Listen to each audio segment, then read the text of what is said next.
Robin Williams clowns it up as a medical student who challenges the establishment in Patch Adams, an annoying and cloying critique of the impersonal way doctors treat their patients.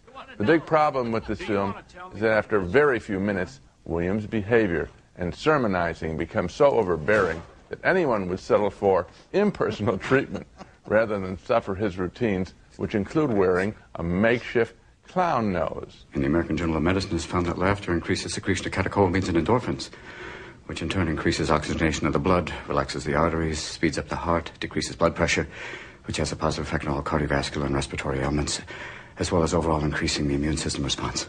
The dean of the medical school, played by Bob Gunton, is not amused by Williams' antics. But that doesn't stop Patch from discussing his theories of treatment with his fellow medical students. In a perfect system, why are patients referred to by their disease, as in that interesting cancer patient, and not by their name?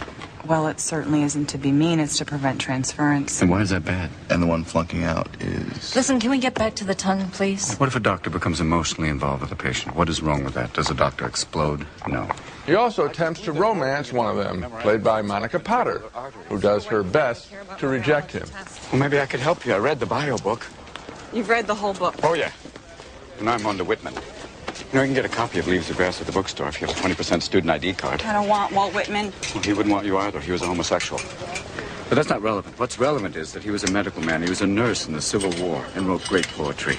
The film's biggest flaw is that if any of us saw a doctor approach us with Williams' attitude, we considered switching HMOs in a hurry. He's obnoxious, sanctimonious, and so is the film. This is another movie in which Robin Williams plays a character who's going to show us how to be a better human being, or at least as good as he is. That his character is based on a real person doesn't affect me in the least. I'd rather turn my head and cough than see any part of Patch Adams again. Oh, I'm completely in agreement with you there, Gene. Let me tell you something. Earlier I said Stepmom was too sentimental. Stepmom is hard-boiled compared to this film. Gee. This film is unforgivable. It is, the Robin Williams character is so smarmy, so sanctimonious, Yes. the word you used. You're absolutely right. If this guy came into my hospital room and started doing a tap dance with bedpans on his feet, I would call the cops. I don't want to, when my life is in the hands of doctors, I don't want to see the little red clown nose, even if it does squeak when he... I'd like to call this film Punch Adams. Oh, and you know, earlier this year we liked What Dreams May Come, also with Robin Williams. Yeah. Now, a lot of people dismiss that as too corny. Not I, and not you.